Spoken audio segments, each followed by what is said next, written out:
Assalamualaikum warahmatullahi wabarakatuh. Kali ini kami akan menjelaskan hasil kerja kelompok kami dengan tema peran ilmu kimia di lingkungan. Baik, kali ini kami akan bagi 4 segmen. Yang pertama adalah identifikasi dan analisis limbah, yang kedua teknologi pengolahan limbah, yang ketiga pengendalian polusi udara, dan yang keempat penerapan daur ulang dan pemanfaatan ulang. Baik, pada segmen pertama yaitu identifikasi dan analisis limbah, terbagi lagi menjadi 4 subbab, yaitu analisis limbah, pengolahan limbah, pemantauan dan pengendalian emisi, juga manfaat. Oke, yang pertama ada analisis limbah. Kimia digunakan untuk memahami komposisi limbah dan menentukan metode pengolahan yang tepat. Beberapa langkah yang penting meliputi analisis fisika kimia, mengukur parameter seperti pH, COD atau chemical oxygen demand, BOD biological oxygen demand, TSS, total suspend solid, dan kandungan logam berat. Setelahnya ada identifikasi zat berbahaya, yaitu menggunakan teknik analisis seperti spektrofotometri, kromatografi, atau spektrometri massa untuk mendeteksi bahan kimia beracun. Contohnya seperti pestisida, logam berat, atau senyawa organik berbahaya. Yang kedua adalah pengolahan limbah. Cara-caranya meliputi A. Koagulasi dan flokulasi fungsinya mengendapkan partikel koloid dan bahan tersuspensi dalam limbah cair. Yang B ada netralisasi untuk mengatur pH limbah agar sesuai standar pembuangan. Yang C ada oksidasi dan reduksi, yaitu untuk menghilangkan senyawa organik dan anorganik berbahaya melalui reaksi kimia. Yang D adalah pengendalian logam berat, fungsinya mengendapkan logam berat menjadi bentuk yang tidak larut. Yang E ada pengolahan biokimia, fungsinya menguraikan limbah organik menggunakan mikroorganisme. Proses ini seringkali didukung dengan bahan kimia tertentu seperti nutrisi tambahan untuk mikroba. Dan yang F adalah ion exchange, fungsinya menghilangkan ion-ion spesifik misalnya amonia, logam berat dari limbah cair. Yang ketiga ada pemantauan dan pengendalian emisi. Untuk gas berbahaya dilakukan proses kimia seperti scrubber asam basa untuk menetralisir gas buang seperti SO2 atau CO2. Adapun adsorpsi yaitu menggunakan bahan karbon aktif atau bahan lain untuk mengabsorpsi senyawa organik seperti volatil. Selanjutnya yang keempat ada daur ulang dan pemanfaatan. Contohnya pemulihan logam. Kimia digunakan untuk memisahkan dan mengekstrak logam mulia dari limbah elektronik atau industri. Adapun produksi biogas, limbah organik diproses melalui fermentasi anaerobik untuk menghasilkan metana. Baiklah, sekian dari saya. Selanjutnya akan dilanjutkan oleh rekan-rekan saya. Setiap harinya, jutaan ton limbah yang dihasilkan dari berbagai aktivitas manusia. Jika tidak dikelola dengan baik, limbah ini dapat memberikan dampak yang buruk, tidak hanya bagi lingkungan, tetapi juga kesehatan manusia. Namun, melalui pendekatan ilmiah, khususnya ilmu kimia, berbagai solusi pengelolaan limbah yang efektif telah dikembangkan. Ilmu kimia memiliki peran penting dalam identifikasi pengolahan limbah. Melalui analisis kimia, kita dapat mengidentifikasi jenis limbah, baik organik, anorganik, maupun limbah berbahaya. Pemahaman ini menjadi dasar untuk menentukan metode pengolahan yang sesuai. Sebagai contoh, dalam pengolahan limbah cair, proses koagulasi dan flokulasi digunakan untuk menghilangkan partikel yang tersuspensi. Dengan menambahkan bahan kimia seperti alum, partikel kecil dapat diendapkan, sehingga limbah lebih mudah untuk ditangani.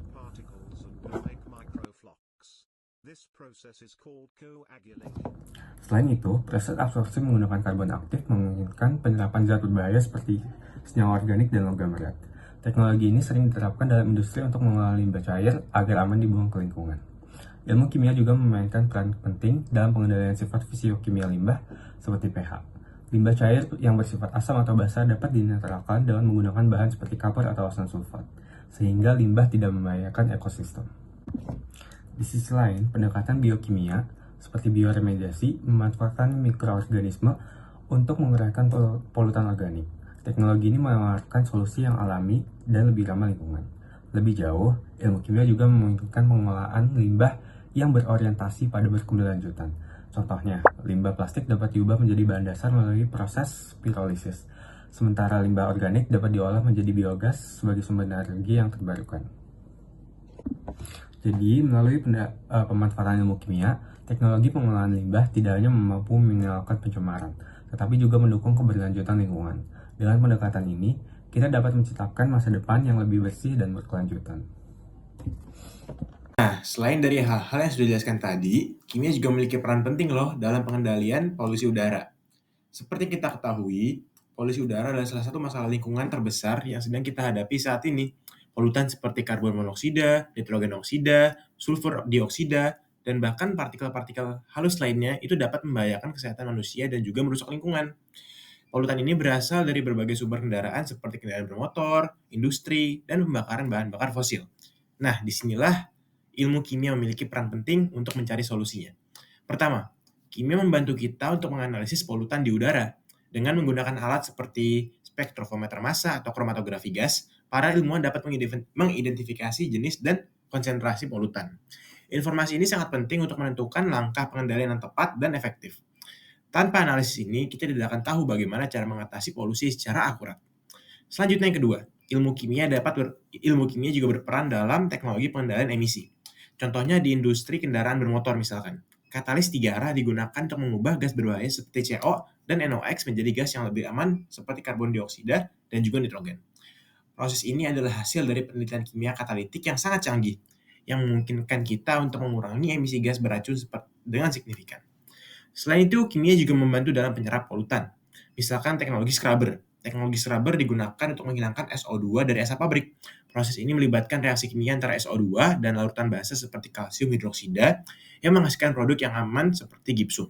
Teknologi ini telah diterapkan di banyak industri besar untuk meminimalkan dampak negatif terhadap lingkungan. Ketiga, para ahli kimia juga sedang mengembangkan bahan-bahan baru seperti adsorben karbon aktif atau nanomaterial yang dapat menyerap polutan lebih efisien. Dengan teknologi ini, kita dapat mengurangi polusi udara di daerah perkotaan yang padat, yang seringkali menjadi hotspot polusi. Nanoteknologi juga membuka peluang besar untuk menciptakan filter udara yang lebih baik dan hemat energi. Tak hanya di situ, peran kimia juga terlihat dalam inovasi energi bersih. Pengembangan bahan bakar lingkungan seperti hidrogen dan biofuel adalah contoh nyata bagaimana kimia dapat menggantikan bahan bakar fosil yang menjadi penyebab utama polusi. Penerapan daur ulang dan pemanfaatan daur ulang menurut kimia. Daur ulang dan pemanfaatan hasil daur ulang ini dirancang khusus untuk mengubah limbah menjadi material baru. Terdapat 5 aspek daur ulang, yaitu pertama daur ulang logam, daur ulang plastik, daur ulang kertas, lalu daur ulang e-waste, dan terakhir ada pemanfaatan limbah organik. Pertama yaitu daur ulang logam, di mana terdapat 3 penerapan yang dapat dilakukan, yaitu pertama reduksi elektrokimia, lalu pirometalurgi, dan hidrometalurgi. Pemanfaatannya ini digunakan untuk aluminium yang akan didaur ulang digunakan kembali untuk membuat produk baru seperti komponen mobil atau bahan konstruksi. Lalu yang kedua ada daur ulang plastik, di mana ada 3 juga penerapannya, yaitu depolimerasi, pirolisis, dan reaksi kimia katalitik. Nah, pemanfaatannya ini digunakan untuk memproduksi seperti tekstil atau polyester, lalu bisa juga perawat rumah tangga atau komponen kendaraan. Yang ketiga ada daur ulang kertas, di mana ada 2 penerapan yang bisa dilakukan, yaitu di inking dan pulping, di mana pemanfaatan ini digunakan seperti kertas daur ulang yang akan digunakan untuk membuat karton, tisu, atau bahan cetak yang lainnya. Yang keempat ada daur ulang limbah elektronik atau e-waste, di mana ada 2, yaitu ekstraksi logam berharga dan proses elektrosis yang dapat dilakukan. Pemanfaatannya ini seperti mengekstrak emas dari limbah PCB bekas agar emasnya dapat berharga kembali.